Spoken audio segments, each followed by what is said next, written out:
Salam Kompak. Sahabat Kompak di mana saja berada, pada Jumat tanggal 8 Mei 2020 lalu, Karel Takumansang, pensiunan polisi mantan kepala tim Buser Poltabes Manado, bersama keluarga besar Takumansang pergi ke Desa Gangga untuk maksud melaksanakan ibadah penghiburan 40 hari kematian dari almarhum Yohanes Takumansang, pamannya.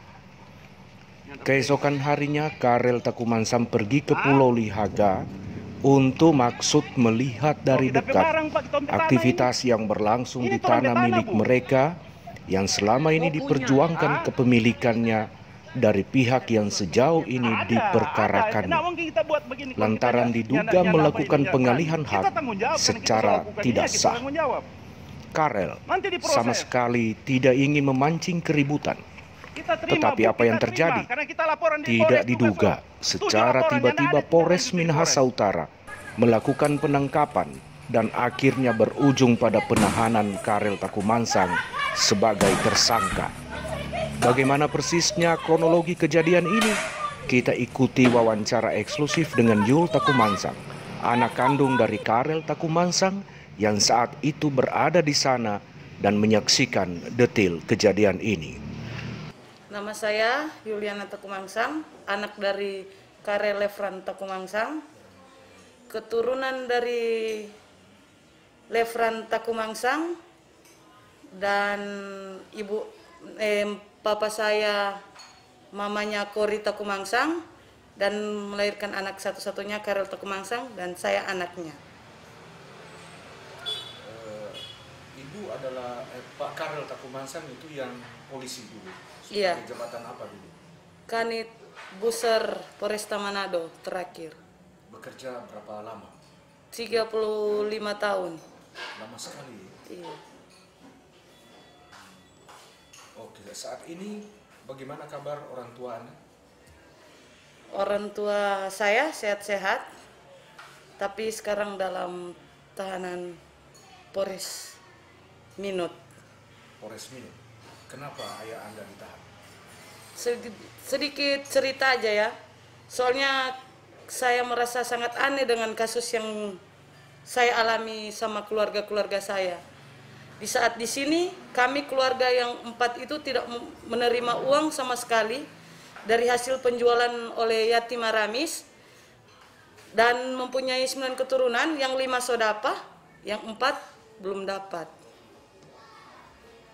Jadi karena itu ayah Anda ditahan? Iya. Karena melakukan protes?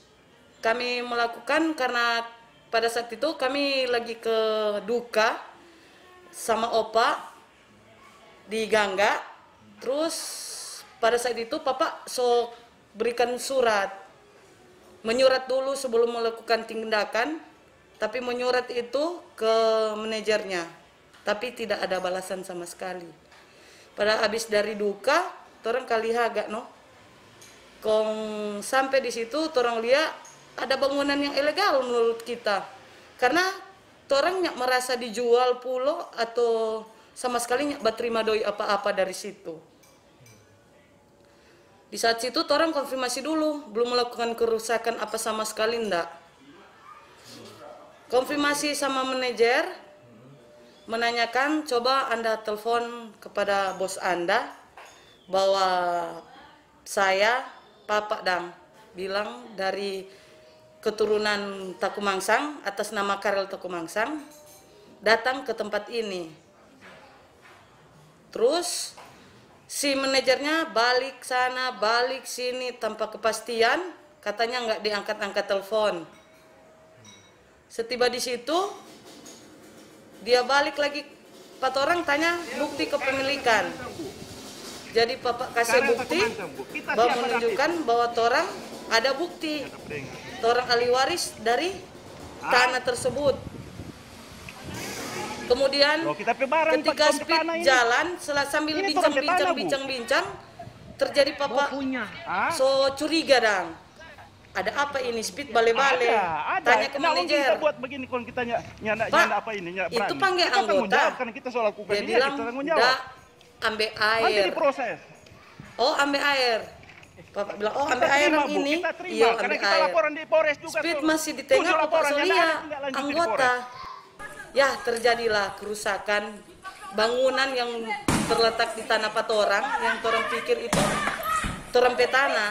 Bangunan itu terempe bangunan, tapi coba Bapak toh, kalau tanah sendiri ke orang bangun akang, bagaimana DP hati? Jadi emosi Bapak itu, emosi Pak Karel muncul ketika dia mengetahui bahwa tiba-tiba ada polisi. Iya, polisi. Pada saat itu, orang buat no gerakan, polisi datang, kita sempat tanya, Bapak anggota?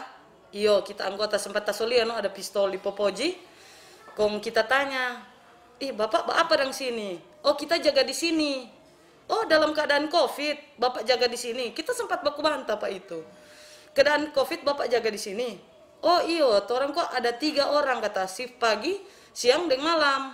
Begitu. Kita kok baru Masih lupa. ingat Bapak itu namanya? Duh, Komandan Sapas tuh kok cuma kenal muka, tapi kalau DP nama kita sudah terlalu tahu sih sempat itu. Oke. Terus setelah melihat ada polisi, lalu keluarga yang merasa bahwa tanah itu milik mereka melakukan pengerusakan. Enggak, polisi masih di tengah dong Pak. Bapak sudah pelia, oh anggota itu. Jadi tuh langsung bikin mau gerakan itu. Karena dorang manfaatkan anggota yang di situ. Dalam keadaan COVID, enggak mungkin toh Pak, masa ini dalam keadaan COVID bukan jaga di PAM, ini jaga di Lihaga. Ada apa? Tanda tanya buat orang dan keluarga. Baru itu letong dia no pulau kok anggota yang jaga. Jadi begitu. Sudah, serta tuh anggota sudah datang, datanglah semua anggota. Berapa banyak? Banyak sekali, seakan-akan orang ini kalau mau bilang narapidana keras dang, sodeng laras panjang, begitu. Oke, kita lanjut. Jadi tolong dijelaskan kembali bagaimana polisi yang datang itu. Apakah mereka banyak orang dalam rangka pengamanan atau seperti apa menurut pandangan Anda? Banyak sekali dorang. Dorang boleh kalau mau hitung boleh 20. 20 personil ya? 20. Senjata laras panjang? Senjata laras panjang sama apta ada 8 ke 6 tuh, sempatnya ingal ya. Pokoknya senjata-senjata panjang no banyak. Baru buser banyak lagi. Torang 2 oto, jadi 2 polisi, 1 laras panjang, 1 buser di dalam. Baru di muka Samapta laras panjang dengan 2 komandan. Baru di belakang Ibu Kapolres Kapolres Minut. Sempat adu mulut dengan Ibu Kapolres? Tidak. Apa kata Ibu Kapolres waktu itu? Cuma sempat di pulau, Ibu sempat video call yang Papa, ada Pak kita orang sini. Tanya, ngapain Pak Karel situ? Begitu. Bapak bilang, kita petana kok ini. Emang punya bukti kepemilikan? Begitu. Bapak bilang punya. Sudah, KG koneksi terputus. Itu cuma Perdebatan semacam itu yang terjadi Iya. saat itu. Sekarang sewaktu Bapak Anda ditahan di Polres Minut, bagaimana? Anda tahu kronologinya? tahu. Karena saya juga satu tersangka dari kasus yang Polres Minut tangani. Jadi waktu BAP di situ orang so tahu. Tidak ada tanya sebab akibatnya, tidak ada. Cuma tanya mengenai perusakan semua. Begitu. Siapa yang melapor itu? Yang melapor bukan yang membeli tanah, tapi yang melapor katanya manajer. Cuma pada saat itu orang ada kita pe om satu mau ambil tuh surat, tapi dia nak mau kasih, penyidiknya kasih. Apa yang Anda saksikan, Anda lihat, Anda dengar yang dikatakan oleh Ibu Kapolres? Waktu itu sebelum orang masih dikatakan belum tersangka, masih saksi, Ibu Kapolres sempat kasih di ruangan. Datang di ruangan langsung bilang, kamu kan dipecat. Di situ kita pe hati, kita pe orang tua ini. Jadi Papa bilang, Lo mana bisa bilang kita dipecat? Memang udah bukti. Bapak sempat mau cabut popoji, tapi dia soalkan ke cerita lain. Dia bilang, mana laporan kamu? Kita kasih tunjuk no, ambil maaf, kita kasih tunjuk ini bu, terampai laporan kasih yang diliaga dari 2006, 2012 tidak ada polisi tindak lanjuti terampai laporan ini. Dia langsung lempar, dia bilang ini bukan urusan saya, bukan lapor ke saya, gitu itu dia lempar. Kita lihat dengan mata kepala, sempat kita keluar air mata dengan yang ibu buat pak kita pe papa. Laporan itu dilempar, iya, sempat kata-kata itu dipecat lagi. Kita sempat menangis sih. Memang ayah Anda dipecat? Enggak. Tapi papa nak dipecat. Tapi papa ada bukti semua. Kalau ibu bilang dipecat ya ibu silakan tunjukkan ibu pe bukti. Kan itu pak so pencemaran sekali tuh, terhina sekali dang. Cuma ya kondisi katu orang lemah. Nah ada dois tuh mungkin Kang. Tanda tanya. Sudah nomor gitu.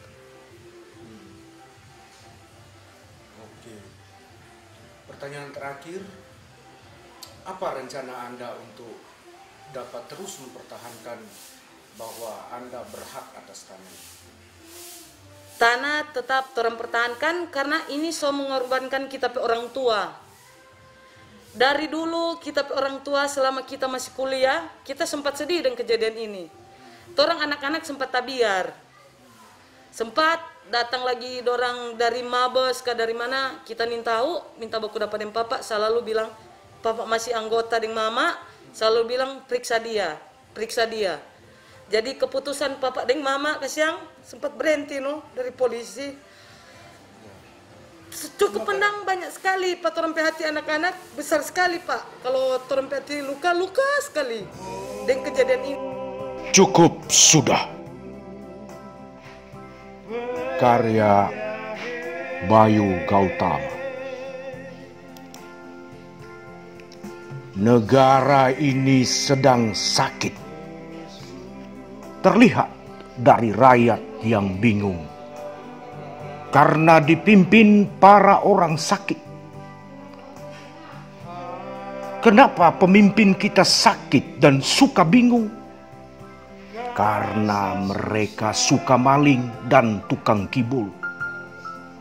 Biar kami rakyat jadi bingung. Wahai para pemimpin yang sakit dan suka ngibul, jangan sampai kami rakyat bosan kena kibul. Anak dan prahara akan timbul, senjata dan peluru pun akan tumpul. Maju terus rakyat miskin, jangan hirau dan bingung. Jatuhkan dan tumpas pemimpin kibul. Di atas tanah yang diperjuangkan dengan darah dan air mata, nyawa tak berharga. Mengembang di lumbung pemodal, memupuk emas dengan korban-korban kebiadaban. Ketika senapan bicara dan kau sudah dihujani tembakan, ketika sepatu lars bersuara dan kau dibungkam. Ketika kekerasan menjadi kebijakan dan kau ditangkap. Ketika kekejaman menjadi Tuhan dan kau disiksa. Ketika kebiadaban menjadi agama dan kau disikat, dilibas. Katakan tidak pada mereka, katakan tidak pada neraka. Tapi kenapa semua itu kau jawab dengan senjata? Bagaimana bisa kemudian kau anggap kami sebagai musuh, padahal mestinya kau lindungi kami dari para perompak yang mengharu biru kehidupan? Ataukah kau telah malik tinggal menjadi anjing-anjing para pemodal, sehingga demi perompak itu kau pancung taringmu untuk merobek-robek kehidupan kami, pun juga tanah yang cuma sejengkal?